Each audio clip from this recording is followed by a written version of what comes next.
Welcome back to the deep dive. Think for a moment about your local supermarket. It's just a building, right? A static box full of stuff. But what if that store could, well, what if it could think? It really sounds like something out of science fiction. Right. But that's the core idea here. It's a concept being formalized by Manas Bharadwaj as retail store IQ. And this isn't just about, putting a few more cameras in the corners. It's a whole maturity framework. A framework.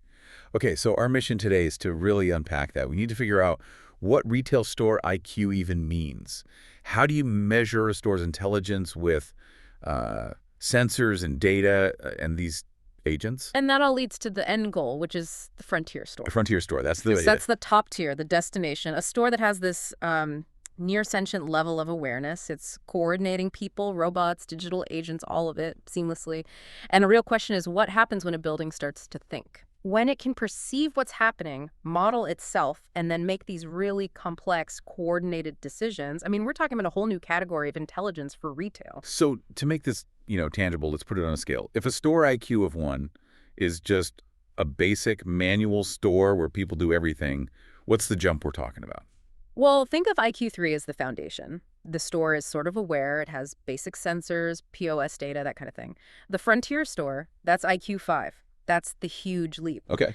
That store is hyper-aware. It has a fully functioning digital twin, and it's running this whole ecosystem of agents that can coordinate actions in real time. It's the difference between saying, we sold this much yesterday, and if we don't move this pallet right now, we're going to lose X amount in sales. That's predictive. Exactly. It's decisive, not just reactive. So if that intelligence, that IQ, really begins with awareness, then it sounds like the modern store is going through a huge sensory awakening, its growing senses. And its sight is definitely the most advanced one. And I mean, this is so far beyond just simple motion detection. We're talking about advanced computer vision from companies like AFI or Trigo. Right. And what's really fascinating is the system isn't just seeing people. It's mapping the entire store as a living space. A living space. So it's seeing the choreography of it all. Footsteps, where a cart goes, how a queue is forming, and I guess most importantly, dwell times. Dwell times are critical. It sees micro patterns. This person has been staring at the cereal aisle for 3 minutes. That tells a story. Maybe they're confused or they can't find what they need. The store is learning to speak a new language. Okay, so it can see. Then you're saying it also learns to hear. It learns to hear. You add this auditory layer with platforms from Theatro or SYNQ technology, and they capture this emotional and operational texture that, a camera's just going to miss. What kind of texture? A hurried exchange between two employees. The tone of a customer asking for help. You can hear if they're getting frustrated. Or even just the faint hum of a refrigerator that's starting to struggle. Okay, wait. So we're stacking visual data, movement data, now audio data. How does the store not just get overwhelmed by all this noise? Doesn't it just create chaos? That's where the IQ part is so important. A low IQ store would absolutely be overwhelmed. But a high IQ store uses something called sensor fusion. Sensor fusion. It learns to filter the signals and, more importantly, to combine them. So if a vision system sees a crowd forming and the audio system picks up a frustrated tone from that same area, well, the confidence that there's a real problem just shoots way up. That makes perfect sense. And speaking of unusual inputs, the source material talks about the store getting a sense of smell, a digital scent. That feels a bit out there. It does, but it's surprisingly critical, especially for groceries. You have these emerging sensors that can detect tiny chemical signatures in the air, things related to spoilage. So, like in the seafood section, a sensor could pick up an ammonia spike hours before the product actually starts to look bad. Precisely. And that is literally the difference between saving that product and just losing a ton of revenue. It's an early warning system that's just built into the air itself. And what about the store itself, the building? Right, the store's own body has to talk, and that's where you get the IoT sensors. This is like the store's heartbeat, its vital signs. Exactly. Startups like Giswell are connecting everything, the HVAC, the compressors, the refrigerators, into one unified pulse. The store starts to understand its own rhythms, and the real benefit isn't just knowing when something breaks. It's tracking a tiny vibration from a fan motor, or a temperature that drifts just half a degree over 4 hours. That's how you get to predictive maintenance. You fix it before it ever becomes a real problem. Sensing gives you awareness, but real intelligence needs modeling. You need a way to process all that data and figure out what it means, and that is where the digital twin comes in. The store's second self, a virtual copy that's, what, updated in real time. Near real time, that's the key. This isn't just some static 3D map. It's a dynamic, living simulation. And we're already seeing early adopters do powerful things with this. Kroger is using it to simulate new store layouts. So they can test things virtually before they start moving shelves around in the real world. Right. They can see how changing an aisle width might impact customer flow. And Lowe's built a digital twin so associates can literally see data inside this 3D model of their store. That has to be amazing for troubleshooting. But how is this model actually built? It sounds incredibly complex. It is. So remember that sensor fusion from companies like iFi and Trigo? That's the lifeblood. That's the data feed. Then you have a company like Mapped that builds the digital skeleton, the structure. And then finally, a company like Worlds adds the behavioral layer. The behavioral layer, what does that do? That's the magic. It applies the rules of, well, of physics, of inventory, of how shoppers behave. It turns the model into a simulation engine. The store can literally imagine alternate futures. Alternate futures? Yeah, it can ask, okay, if we move the dairy case over here, what's the predicted impact on crowding? Will we have more out of stocks? It can test those choices in milliseconds. I have to challenge that a little bit. Yeah. I mean, isn't a digital twin just an incredibly expensive, complicated 3D map? How does it actually save money in a way that justifies all this complexity? Because it makes failure cheap. Think about it. In a normal store, a retailer tries a new layout, and they might wait 6 months to get the data back to realize, oh, that didn't work. Right, a huge waste of time and money. A high IQ store can run that 6-month failure scenario in a simulation overnight. It finds the bottlenecks before they happen in the real world.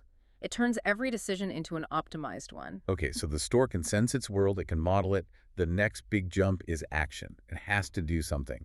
And that's where this multi-agentic ecosystem comes in. This is where the digital actors come to life. It's a whole network of these specialized digital agents built on platforms from companies like Worlds and RoboFlow.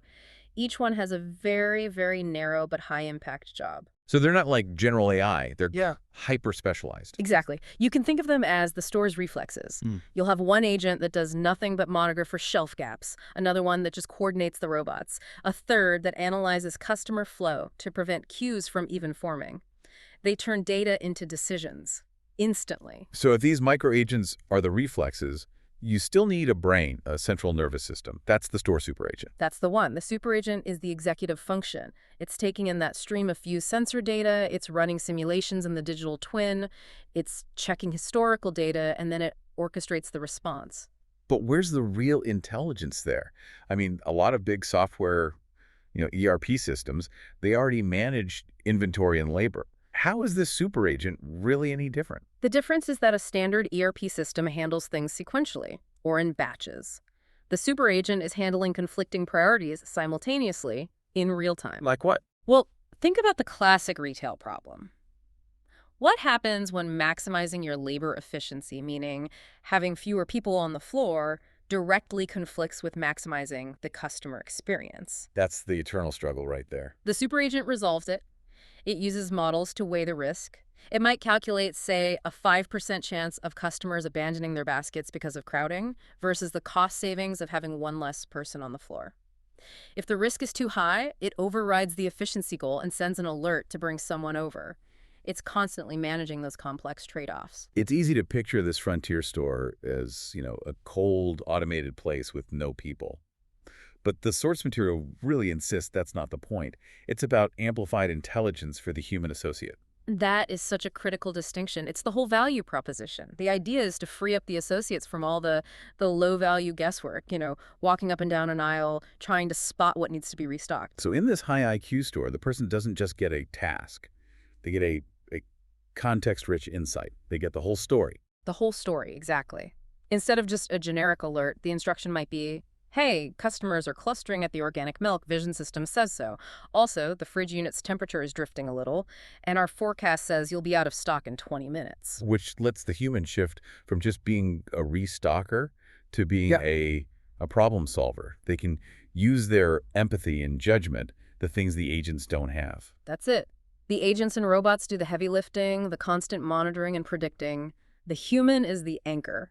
They're the ones who can actually check the fridge, greet the customers, and make those judgment calls that technology can identify but can't execute with, that social intelligence. But doesn't that just create a kind of drudgery? Yeah. Instead of stocking shelves, now you're just stressed out, staring at a screen, reacting to a constant stream of alerts. Is amplified intelligence just I am close. amplified stress? That's a really good point, and it's a huge design challenge. The goal isn't just to throw more data at people, it's to generate pre-filtered, actionable solutions. The super agent does the aggregation. It translates 50 different signals into one single optimized plan. So the human isn't monitoring 50 things, they're executing one highly informed decision. Let's make this really concrete. Let's walk through a scenario. Say there's a small, unexpected rush on prepackaged salad kits in the produce section. Okay, a common thing. In a low IQ store, you'd only notice when the shelf is empty an hour later. A high IQ store sees it in minutes. What are the signals it's getting? What's hitting the super agent? Okay, so first, the vision systems, the IFI or Trigo, they detect that customer dwell time at that specific cooler is up, say, 40% over the average. At the same time, an audio system picks up an associate radioing someone asking where the extra salad kits are. That's a signal of inventory anxiety. And there's more, right? Oh, yeah. Third, the IoT gas sensor in the cooler detects a tiny chemical signature that suggests the temperature spiked. Maybe from the door being opened so many times. It's a minor freshness alert. And finally, the POS system shows sales for those kits are trending 200% higher than the forecast for that 30-minute window. So none of those are a disaster on their own, but the super agent puts them all together. Instantly. It synthesizes it. Rising demand, plus a spoilage risk, plus inventory going down, plus customer friction building up, and it immediately orchestrates the response. How fast are we talking? Almost instantaneous. Within 30 seconds, the specialized agents act. The inventory agent finds surplus kits in the back and schedules a priority transfer to the floor. At the same time, the assortment agent updates the digital shelf labels to highlight the price on those items to capitalize on the surge. And the temperature issue. An operations agent dispatches a little robot to go visually inspect the cooler door just to see if it's been left ajar.